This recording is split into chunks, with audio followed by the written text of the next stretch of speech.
You're going somewhere. You're being attacked because you're going somewhere.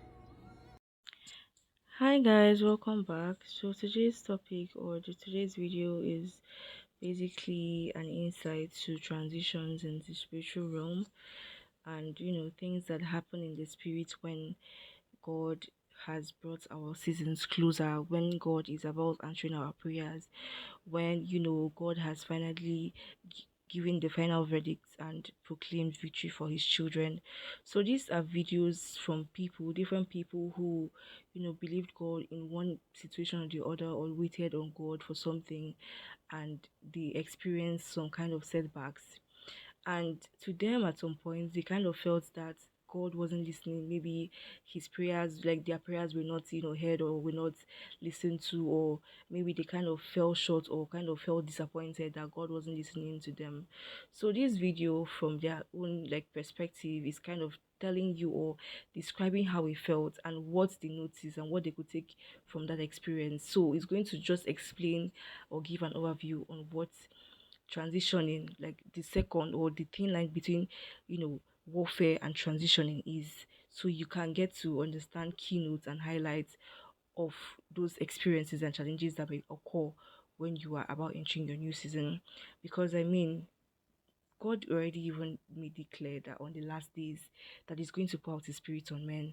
And I feel like this just doesn't touch, or it just doesn't explain the end times, or doesn't talk about when he's going to reveal his vision on the end times. It's actually even speaking or transitioning into from a past life to a new creation, to a new lifestyle, to a new season. Do you understand? And what the enemy does to people who are waiting, does to people who are seeking God, does to people who wants to you know change from their old ways and give into a new life, be birthed into a new life. So these things are just things that you know see and experience, and then you understand that it's actually very normal, because when you are experiencing them, you're no longer surprised, because you know that it's expected that these things happen, because it has already been said in the Bible. So I want you to listen to these videos, watch these videos, and please, I know that definitely one or two persons from this in like that will come across this video, watch this video, would have been experiencing something like this. So if you are currently in that season where you feel like, when you feel that you feel like you're not even closer to your goal, I want you to just in the comment section, just write one or two things, because I feel like this is not just the only thing that people have experienced. There are other things that people experience that differently, that's not really been highlighted yet. So just share your experiences on waiting on God, and let's get into the video. You're going somewhere. You're being attacked because you're going somewhere. The enemy knows what God is getting ready to do for you. His goal is to get you distracted so you can be discouraged. His goal is to knock you off so you can't think about everything that God has done for you in the past, and know that he's going to bring you out of your current situation. The enemy is trying to knock you off your goal, but you're going somewhere. Stay focused. Stay in your word. You're going somewhere. You better shout and say it. I'm going somewhere. Hey, now I shot about that too. I could not get a new job for a whole year. And I have a master's degree in public health. I was miserable at my job. There was so much drama and dysfunction. I also felt that I just deserved so much more in that moment. We all have this dream of this certain salary or office or title, to the point where we start to idolize the circumstances in our life. I would keep saying, like, I'm not gonna be happy until I have X, Y, and Z. I would keep praying for God to open new doors for me, because where I was at did not align with my plans. Full time, I was forgetting that where I was at in that moment is exactly where I prayed to be just a few months ago. We honestly forget that sometimes because we're always so caught up in what's gonna be next for us. And so God would not allow me to move on from my job. Keep getting rejected right away, or I would go through rounds of interviews just for them to choose someone else. Then I finally shifted my prayer, and that's what we have to do. We have to ask him to allow us to have joy and peace in any circumstance, and to show us how to see the situation that we're in from his perspective. I prayed that every single day because I was just so tired of being upset and disappointed. From that point forward, there was a shift, and I started to genuinely just have joy with where I was at. I had a coworker there that I went to college with, and I had completely wrote her off. I didn't think we had anything to relate about. We were the last ones from our original team. Had I left when I wanted to leave, I wouldn't have been able to see the amazing God-centered friendship that came from staying there. I wouldn't have learned everything that I ended up learning, which prepared me for my next chapter. But not only that, it made me a better person. Me and her would talk about God for hours at work. Like, my spirit was so filled from our conversations. I learned how to stop being lazy at work. I learned how to willingly help others. I learned how to manage my time and manage it well. That's when I learned that we as humans have a tendency to ask for things before we're even ready to receive it. What would you even do with the blessing that you're asking for? You would fumble it. You would not be able to steward it well. It would all crash and burn. He so intentionally prepares us during the waiting season. We cannot outrun it or make anything happen in our own timing because it's just not going to work out. Fast forward, me and my coworker prayed that we would be able to leave our job around the same time. Over the course of months, I networked with different people, not even knowing how God was so intentionally leading me to my next job. So he revealed to me in July that I'm gonna be moving to a different city. I was like, okay, but how am I gonna get there? One of the people that I ended up networking with, who lives out of Jersey, he ended up sharing with me that she transferred from her organization's office in Cincinnati, where I live now, to the office of the city where I'm going to be moving to. Do you understand how that's insane? Didn't know this about her. This is a random person that I was introduced to. He literally just happened to drop into my lap my exact plan for how I'm gonna get to what God has promised me. She introduced me to someone else who then got me an interview at the same organization. So I had 3 rounds of interviews, but at that point, I wasn't even thirsty anymore for a job. Like, I genuinely had so much peace and joy with exactly where I'm at. I had no expectation. So my coworker got a new job offer, and on her last day, I got a call for an offer at my new job. So our previous prayer to leave around the same time was answered. My new manager told me that she had been waiting and praying for someone like me. God so intentionally prepared me a seat at this table for when I was ready. He is doing the same exact thing for you. You have to trust and endure through the waiting season. It wasn't until I had learned to have joy in every circumstance, in any circumstance, and go through a process of development that he opened the door for me. He will truly blow your mind when you lay down your own plans and let him be the head of your life. What he can provide is so much better than what you have already planned out. Let him do the work. Give him and surrender your plans of your life to him. He will truly blow your mind away, and you will just be in awe. When you're in your wilderness season is not for you.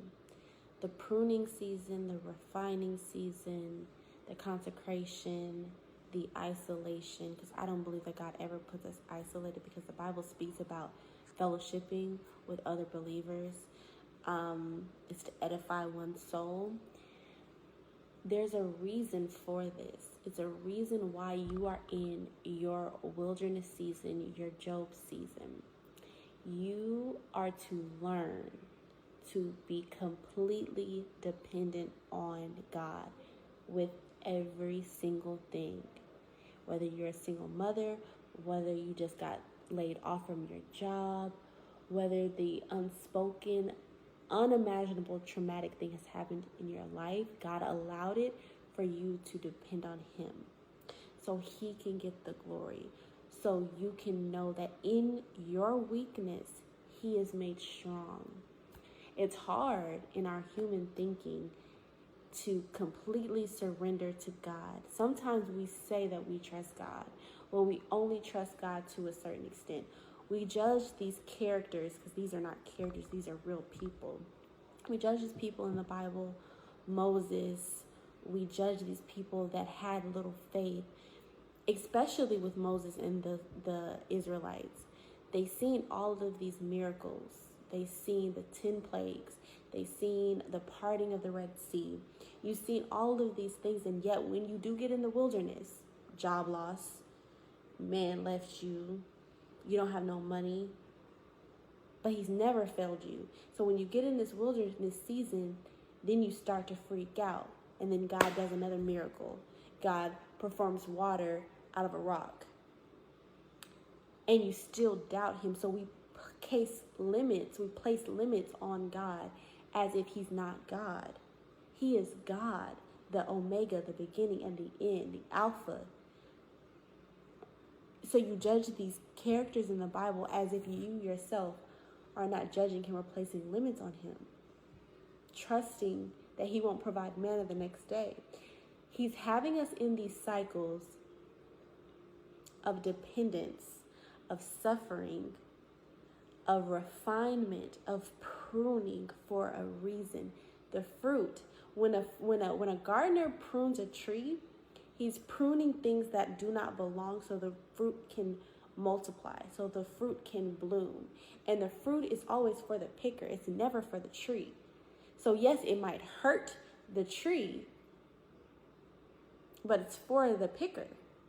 Your testimony, the season that God has placed you out of, is for the other person, so God can get the glory. So God can be manifested in a non-believer to bring them the goodness of God. If God can bring you out of this, and I'm going through the same exact season, but this God that I don't know of, that I haven't heard of, that I am doubting, because he's keep allowing me to go through this. But if he got you through this, he can surely get me through this. The pruning season is never for you. Surrender to God. Trust in God. Stop placing caps and limits on God. And get in your word. I went through a really stressful season in my life where I got evicted. It was one of the most difficult, stressful things I ever experienced. All I did was get on my face because I didn't know what to do. I literally had no money, and I prayed to God all night. Well, the next day, somebody called me and they asked me what was going on because they had a dream about me, and they had just came into a bunch of money, and they knew in their heart that they had to help me. Well, guess what?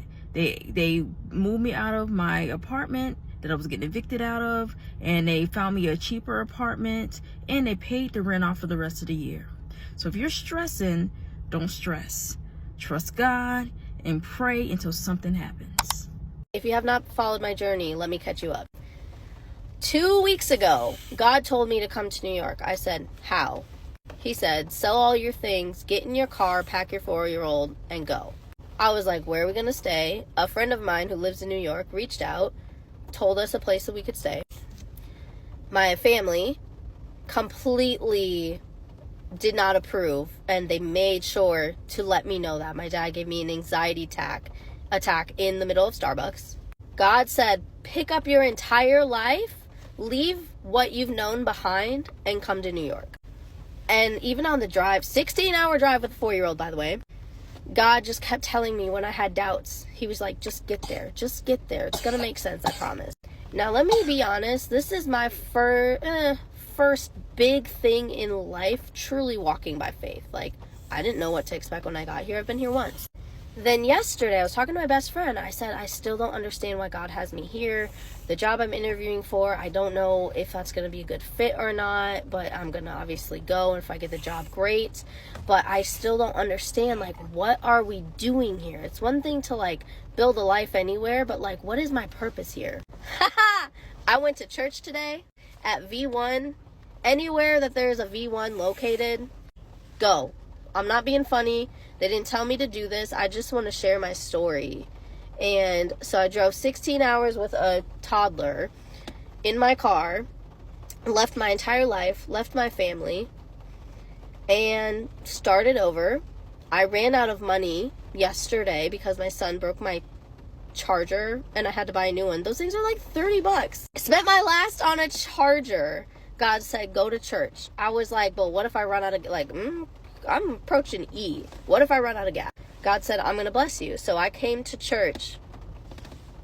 And everything I experienced, and this specifically I'm talking to Pastor Mike, everything I experienced is what I prayed for. I'm going to cry. Is what I prayed for on my 16-hour drive. Everything. Even just stepping in and looking around in the Midwest, it's very white. And I grew up in a white family, which was hard. And I looked around and I was like, wow, God, this is exactly what I prayed for. I've never been to a church where you see a reflection of God's people, all walks of life, every single color, different hair textures, a different background. Like, I've never witnessed it. In the Midwest, it's black church or white church, and I don't know if there's any others that exist, maybe like Asian churches. And all I ever wanted was, even just looking around, just the spirits that I was seeing, I felt like I could see myself in them. Even not even talking to anybody yet. So then after that, they have what's called Passport, and it's like if you're going to decide to join the church, and I already know that I am. And funny enough, I knew nothing about this church. I knew nothing about Pastor Mike. A friend of mine, who I met through the internet, recommended me to V1. And I was like, yeah, maybe I found this other church, God. Like, I feel like maybe I'm supposed to go there. And my friend was like, I'm telling you, it's going to be transformative. And I was like, okay. So I came to V1. Yo! Passport that we just did, and I just shared my testimony. Everything to a T that I prayed for, I have seen in the past, it's 1 o'clock, in the past 4 hours. Everything, from the people, from the church, from the spirit, from the feelings, the emotions, everything. Pastor Mike, this is for you. Everything that came out of his mouth today is exactly what I have said to God. Exactly what I prayed for. And it was, everything that was said today was confirmation. Everything was confirmation that I made the right move, and that, yeah, I did walk by faith to get here, and this is just the beginning. I kept looking at my phone because I was like, oh, is my son okay upstairs? Like, I didn't know they had like a kids thing. And so I took my son up there. Usually he, is a little fussy. Like, we're in a whole new place, different culture, different people. Like, everything is new. And my son did great. And God, at one point in the middle of Passport, God was like, stop checking your phone. He's fine. You're supposed to be here. I said, okay. I put my phone away. And I'm so excited to share this journey with you, but I wanted to share, God brought me here, and I didn't understand what my purpose was going to be in this city until God brought me to this church. And even now, I still don't, he hasn't revealed everything, but I know that I have purpose somewhere in this church and in this community. I tell you, it's everything I prayed for me and my son. My son had a blast. Look at this. He said, I made this for Jesus. Sure did. Noah's Ark. You built it? Yeah. Yeah. Obviously. I have no words, but if you want to transform your life and they're going to hold you accountable, and mind you, this is my first day, but still, the Holy Spirit doesn't lie. And if you're in tune with your discernment that God gave you, you know. If you want to transform your life and you want to be held accountable and you want to meet a good community and you want to find purpose, go to V1. I'm in awe. Oh, well, let me tell you the other thing. I met this girl next to me. And she was like, so where are you staying? I told her. I was like, girl, I got nothing. I was like, I don't know how we're going to get back to Queens. My tank is on E. She just gave me $200. Oh my gosh, I'm wrecked in the best way ever. God is so good. God is so good. Oh my gosh. Okay. I'm going to be back next week. I'm so excited for this journey. The thing my son knows this too. The thing we are praying for is a home. That's all we want. We're staying in a hotel right now. And all we want is a home. Then I know God's going to provide. I don't know when. I don't know how it's going to happen. But I know it is going to happen. And I just wanted to share the beginning of this journey so you can see as time goes on the transformation. I have no words. But whoever this is for, God just needs you to be obedient. He needs you to listen. And if you want a community, definitely go to V1. They have multiple locations. I just went to the one in Brooklyn. I'm not shocked because, like, God, I can do all things through Christ who strengthens me. Right, Ishan? Right. I have no words. I don't know. God is so good. God is so good. Why are you honking? Hey y'all, I have a word. I have never talked on my platform like this, but I feel like the Holy Spirit was leading me to share this testimony with everyone. So I'm just gonna tell y'all what I encountered today, what happened to me today.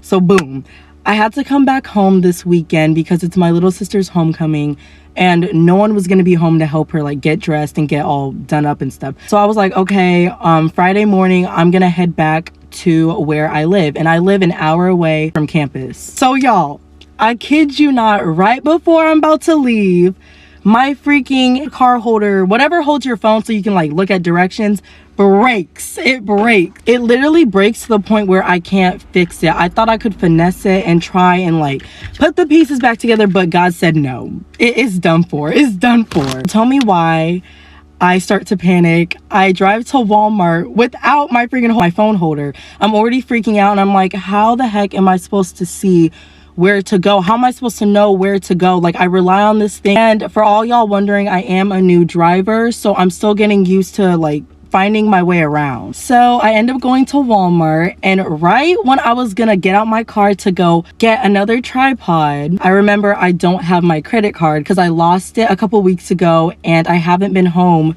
to get it from my family, so I can't buy a tripod. Now I'm sitting in the driver's seat crying. There's people watching me and I'm like, God, what am I supposed to do? Like, what do you want me to do? Like, should I just leave tomorrow morning, go out and buy a tripod on campus? What should I do? And I just hear the Lord say, do you trust me? Do you trust that I can lead you back to your house safely? At this point, I'm texting my family like, what should I do? I'm basically saying, God, I don't think I can do this. Mind you, I'm currently in a waiting season and I've been flustered with God, asking him, why haven't I gotten the blessings I've been praying about? I've had crazy faith.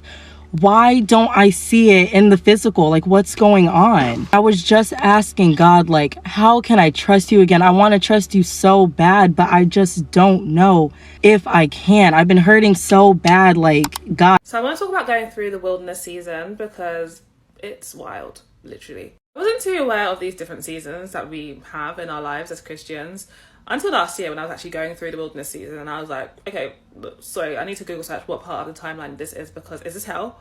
Because it feels like it. It was scary. Last year was a pivotal moment in my life. I finally knew what it meant to go through real suffering, hardship, affliction, pain, suffering, perilous times. But I'm out of that now, so it's all good. And honestly, thank God for that. No, thank God I went through it, not thank God I'm out. Thank God I'm out as well, but thank God I went through it. And I say that because I came out of that season as a completely different person in the best way. God uses that season to refine us and to sanctify us. It's often called the refining process or the refiner's fire. Let me give you the imagery because I love this story so much. You probably heard it, you probably haven't, I don't know. Obviously, a silversmith refines silver. Basically, in this season, God operates like the silversmith. So the same way the silversmith has to put the silver in the fire, in the hottest part of the flames, to get rid of all the impurities and all the dross, God also has to put us in the hottest part of the flames to get rid of everything that doesn't represent him. One thing about the silversmith is he has to stay and sit there the whole time whilst he's holding the silver in the fire. He also has to keep his eyes on the silver the entire time. That's the same way that God is with us, even when it doesn't feel like he is. In those seasons where it's difficult and you're going through persecution or suffering, pain, whatever it may be, God is always still right there. He never leaves you. Just because he allows it, it doesn't mean that he's left your side. When he allows something bad, it's always for a good reason because he knows the good things it will produce in you. So anyways, back to the story. This is my favourite part. So the question is, when does the silversmith know when the silver is fully refined and ready to take out the fire? When he looks at the silver and can see himself, he can see his image, he can see the reflection of him. Sorry, that was not dignified. So yeah, basically God knows that you're ready to come out that season when he can see that you are operating in the fruits of the Spirit, when he can see himself in you, when you are representing Christ, when you look like him, when you love people the way he wants you to love people, when you walk in holiness, when you walk in purity. Pride is gone, unforgiveness is gone. All of these things are gone. I'm not saying you're perfect, but he's refined you to that point where these things don't have a hold over you anymore. I wish I was a better storyteller, but that story just does it for me every time. The key to that season is walking in obedience. Be grateful to God despite your circumstances. Because even when your circumstances are bad, God is still good. So have the mindset of knowing that if he's allowing it, it's for a good reason, even though it doesn't feel good. You need to be able to praise God in the valley as well as when you're on the mountaintop. He loves you so much that he's preparing you for the promised land. It's temporary, and everything he's teaching you, you'll need for where he's taking you. So guys, that's the end of the video. I'm really glad. Congratulations that you actually got to stay to the end of the video. It shows that you are dedicated. It shows that you are trusting God. It shows that you are hopeful. Do you understand? And now I'm actually really trying to explain this thing further, because just like the last testifier mentioned, it's just like, the blacksmith and the refiner. God is always shaping us, and sometimes when we feel that the situations that we are in are too grave, too big for us, we always fail to understand that God would never give us a problem that he's sure he knows that we are not capable of handling. For God to place a task on your hand, it means that he trusts you to carry on the wheel. He trusts you to take the wheel. He trusts you to lead the mission. He trusts you to lead and solve that problem. It's just I'm just even thinking about it, and I'm just imagining how God still pursued Jonah even when he refused to go and spread the gospel in Nineveh. He could have easily picked somebody else that was that would subject and be submissive, but he still chose Jonah, because he knew that Jonah was the particular and the most specific person for that task. There is no other person that maybe he felt that, not that he could not, make somebody to do what he wills. I feel like each person is appointed a specific task that the person is capable of handling, and Jonah was fit for that task. The same with you. So if there's anything that you are hoping and praying to God for, and you're asking for breakthrough either in your career, in your marriage, in your finances, in your business, in your spiritual life, I just hope and I just want you to understand that God listens to every single thing. He's hearing you, and the fact that you hear silence doesn't mean that that's God's answer, doesn't mean that that's God's rejection. It means God is preparing you. It means you're still refining the fire. And when God sees that you're ready, when God sees that it's the time, when God sees that the seasons are over, or the season is time for the harvest of that previous season, He's going to bring you out and refine you and modify you into the person He has called you to be. So I want you to keep trusting God and keep hoping in God, because God is there and God listens and is actively waiting to prosper you and bless you immensely. Do have a wonderful day. Thank you so much again for coming to watch this video, because every single thing, every single like, every single view, every single subscription really supports this channel. I actually would have attached something like other channels do, maybe like a cash app or maybe a buy me a coffee link, but I felt like no, this is just like a pure evangelism for me, because currently I actually underwent something that really broke me, something that like made me so lonely, and finding answers was kind of a hassle, because I was limited to resources. I didn't really have resources or places to go to for answers, because people don't really take these things seriously, and people don't even have the information at hand. They don't even know what is going on. Like, even if they hear, they don't even want to believe that things like this or spiritual warfare is actually true. So I decided to take it upon myself to be the voice of people, or be the reason people come to find what they're looking for, and have what's like answers to what they're looking for and how to solve their problems. You understand? So just the only thing that you guys can do is just to support me by liking and subscribing.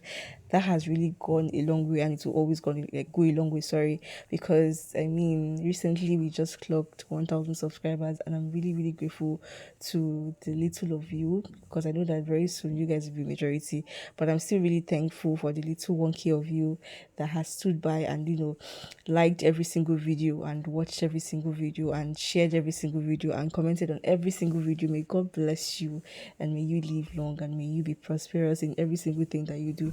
So thank you, and I'll see you in the next video. Have a nice day.